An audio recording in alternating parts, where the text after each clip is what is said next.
Hello students, welcome to my channel easy learning accounts. आज के इस वीडियो में हम मैक्रो इकोनॉमिक के कॉन्सेप्ट को ही आगे बढ़ाएंगे और चैप्टर 8 जिसका प्रीवियस कॉन्सेप्ट जिसमें हमने फुल एम्प्लॉयमेंट और under employment, over full employment और साथ में हमने अप्रोचेस पढ़ी थी बच्चों, टू अप्रोच इक्विलिब्रियम वाली, where AD and AS approach and S and I approach. उसी के लास्ट टॉपिक को आज की वीडियो में हम देखेंगे जो कि बहुत बहुत बहुत ही इंपॉर्टेंट टॉपिक है जिसका नाम है इन्वेस्टमेंट मल्टीप्लायर। तो इन्वेस्टमेंट मल्टीप्लायर होता क्या है? पहली बात तो ये दिया किसने, कौन लेकर आया है इसको? कीन्स लेके आया, professor Keynes. Professor J.M. Keynes is the person who contributed for the investment multiplier। और ये किस थ्योरी पर बेस्ड है पहले उसको समझते हैं बच्चों, कि अगर जो हमारा इनिशियल इंक्रीमेंट है किसमें, इन्वेस्टमेंट में, वो कंट्रीब्यूट करता है फाइनल इनकम को to increase for the multiple times, it is investment multiplier.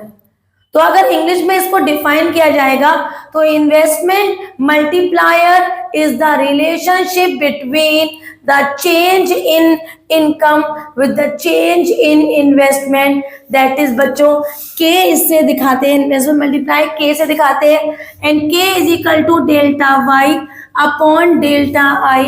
this is known as the formula of investment multiplier। तो ये फॉर्मूला डेरिवेट कैसे हुआ सबसे पहले उसे देखेंगे, फिर इसकी वर्किंग को भी आज की इस वीडियो में हम पढ़ेंगे। तो डेरिवेट करने के लिए बच्चों हम एक इक्वेशन लिख लेते हैं और वो इक्वेशन होती है जो कि हम सब जानते हैं कि income is equal to consumption plus investment, that is equilibrium level की जो इक्वेशन होती है वो होती है y is equal to C plus आई।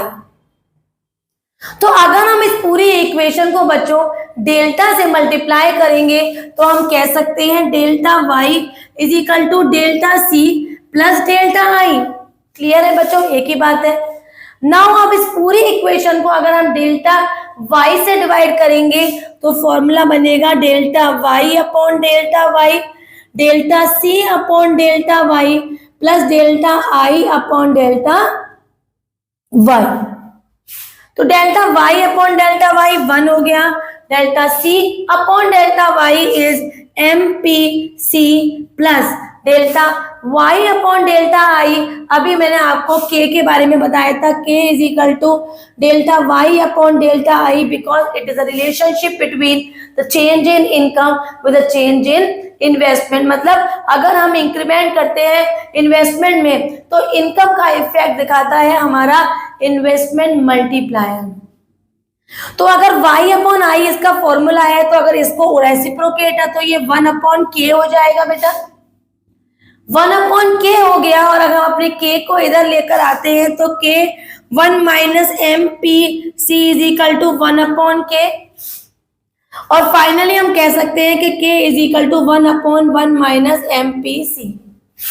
और जब एमपीसी और एमपीएस दोनों का एडिशन 1 के बराबर होता है तो मैं कह सकती हूँ k is equal to 1 upon MPS. तो फिर इन्वेस्टमेंट मल्टीप्लायर को कैलकुलेट करने के बच्चों अब हमारे पास 3 तरीके हो गए। पहला हो गया delta y upon delta I, दूसरा हो गया k is equal to 1 upon 1 minus MPC, और तीसरा हो गया k is equal to 1 upon MPS. तो ये हो गया हमारा डेरिवेशन, जिसमें हम डेरिवेशन बोल दे या ये बोल दे relationship between MPC and multiplier. तो अगर एग्जाम में मीनिंग आ जाए तो आप बताएंगे multiplier is the relationship between the change in the income with the change in investment, it is investment multiplier. और अगर आ जाए कि रिलेशनशिप बताइए एमपीसी और मल्टीप्लायर में तो हम इस इक्वेशन के साथ इसको रिलेट भी बता सकते हैं और लास्ट में रिलेट करेंगे k is equal to 1 upon 1 minus MPC और एमपीएस के साथ रिलेशन आ जाता है तो इसको कन्वर्ट करते हुए k is equal to 1 upon MPS. आगे बढ़ते हैं और अब समझते हैं वर्किंग ऑफ इन्वेस्टमेंट मल्टीप्लायर के इन्वेस्टमेंट मल्टीप्लायर की वर्किंग क्या होती है। तो बच्चों वर्किंग को बताने के लिए हम एक एग्जांपल लेंगे। इन्वेस्टमेंट मल्टीप्लायर की जो वर्किंग होती है ना बच्चों, वो किसी मतलब इस कॉन्सेप्ट पे बेस है, और वो कॉन्सेप्ट है कि एक इंसान का इन्वेस्टमेंट दूसरे की इनकम होती है। और फिर ये सही भी बात है कि मान लो अगर हम इन्वेस्ट कर रहे हैं तो दूसरे की इनकम हो रही है, फिर इनकम आने के बाद वो कहीं कुछ इन्वेस्ट कर रहा है तो किसी तीसरे की इनकम हो रही है। तो इस तरह से हमारा जो इनकम्स है वो मल्टीप्लाई होती रहती है for the several times, right. तो वर्किंग को समझने के लिए हम ऐसे बताएंगे कि the working of the investment multiplier is based on the concept that the one person investment is the another person income. It can be explain by the help of an example. और बच्चों example ले लेते हैं कि मान लो government है वो invest कर रही है फॉर अ फ्लाईओवर बनाने के लिए खर्चा कर रही है। तो उस फ्लाईओवर को बनाने के लिए सपोज करते हैं कि जो हमारा इन्वेस्टमेंट है, इनिशियल इन्वेस्टमेंट है वो 100 करोड़ से इन्वेस्टमेंट है बच्चों, वो क्या है 100 करोड़, ठीक है। 100 करोड़ को हम अपना इन्वेस्टमेंट मांग लेते हैं, यहाँ पर हम इसको सिंबल भी दे देते हैं डेल्टा आई। दूसरा है बेटा जब हमारी एक की इन्वेस्टमेंट दूसरे की इनकम है तो यहाँ दिखा देते हैं डेल्टा इनकम, या हम कह सकते हैं चेंज इन इनकम। सपोज कर लेते हैं कि हमारा जो एमपीसी है वो 80% है, या आप मान लेना इसको 90% है। 90% मान लेते हैं आपको समझाने के लिए, कोई भी परसेंट ले लीजिए बच्चों। 90% मतलब 0.90 अगर पॉइंट में कन्वर्ट करते हैं। तो जब हमारा कंज्यूम इतना हो रहा है, हम यूज इतना कर रहे हैं बच्चों, तो उसमें हम सेव कितना कर रहे हैं बाद में खर्च करने के लिए, तो वो हो गया हमारा एमपीएस एंड दैट इज 10%। अब आगे बढ़ते हैं और फर्स्ट राउंड समझते हैं। In the first round suppose that the government has spended for preparing और construction of a flyover spending 100 crore. ये आप लिखना टेबल बनाने के साथ साथ, ये बातें बच्चों आप पॉइंट्स में लिखना। And as we know that the working of investment multiplier is based on the concept that one person investment is the another person's income. So that the income of the other person is 100 crore.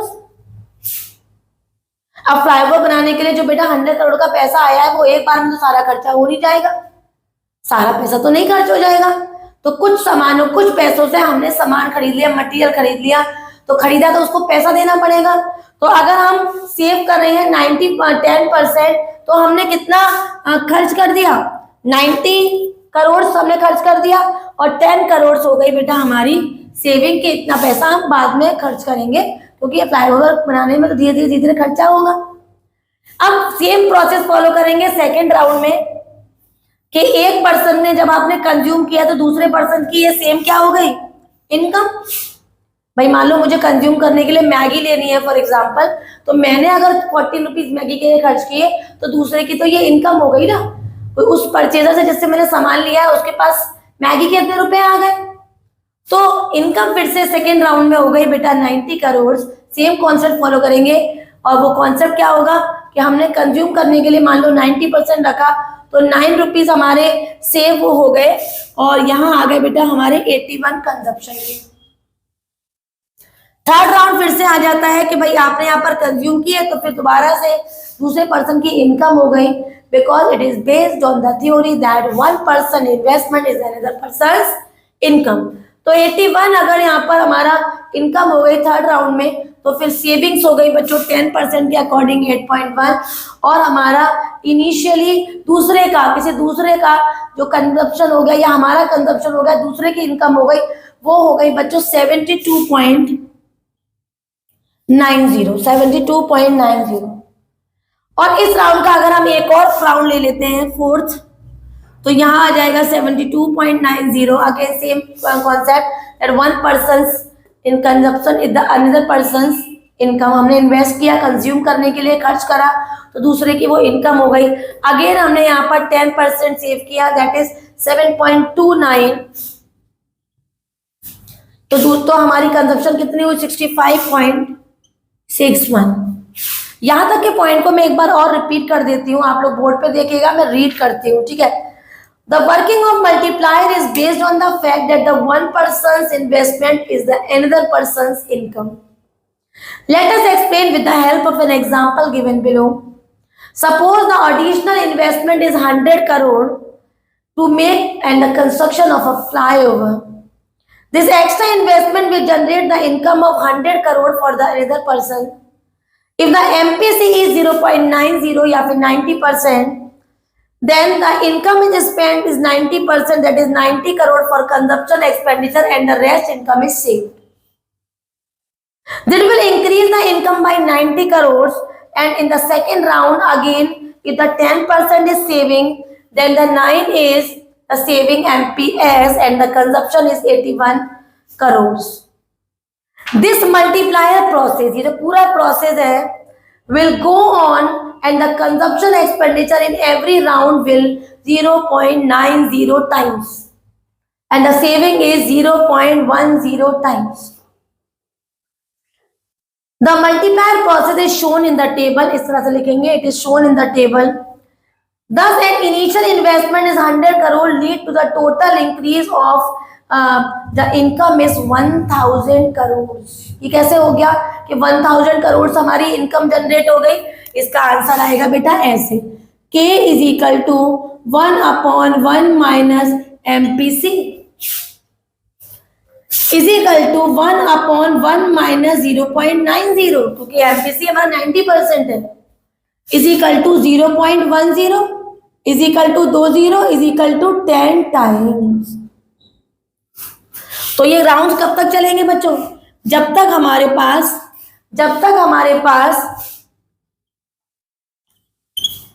1000 की income generate ना हो जाए। तो 1000 की हमारे पास income हो गई बच्चों, तो यहाँ पर 90% के अकॉर्डिंग यहाँ वैल्यू कितनी आ गई? 900 और सी कितना, वो एस कितना आ गया बच्चों? 100। एक बार रिपीट कर देते हैं, working of investment multiplier is based on the fact that the one person investment is the another person income. Let us explain with the help of an example and table given below. Table बनाएंगे properly same to same और फिर लिखेंगे in the above given table suppose the initial investment is 100 crore for the construction of flyover and it is the income of the another person that is again 100 crore.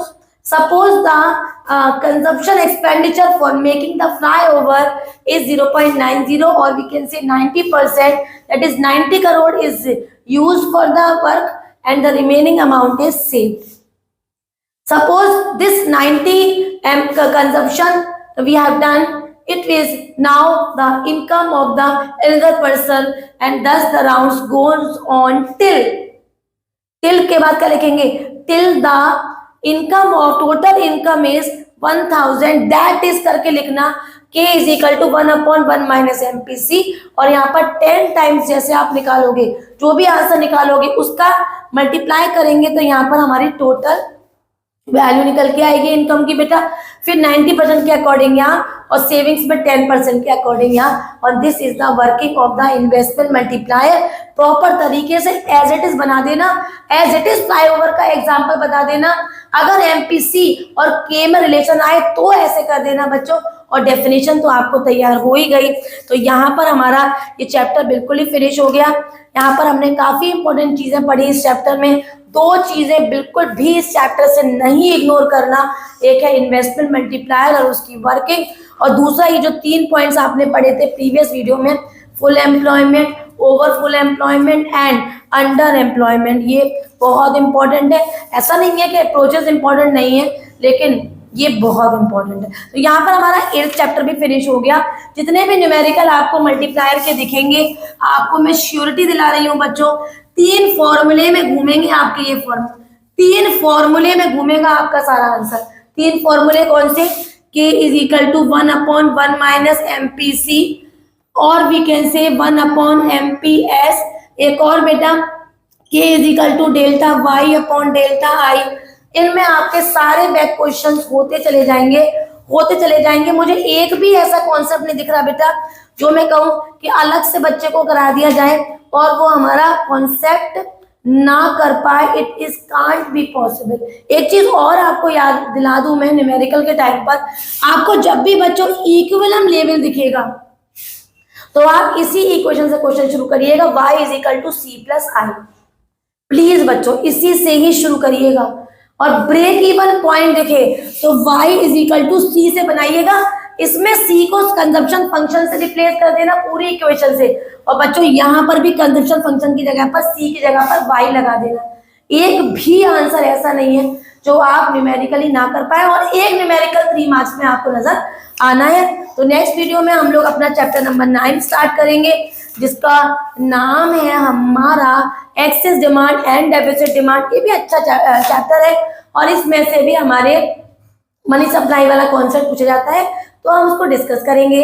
अगर आपको investment multiplier की पूरी working और proper तरीके से MPC और के का रिलेशनशिप समझ में आ गया हो तो वीडियो को लाइक करेंगे, शेयर जरूर करेंगे और सब्सक्राइब करना बिल्कुल भी मत भूलना।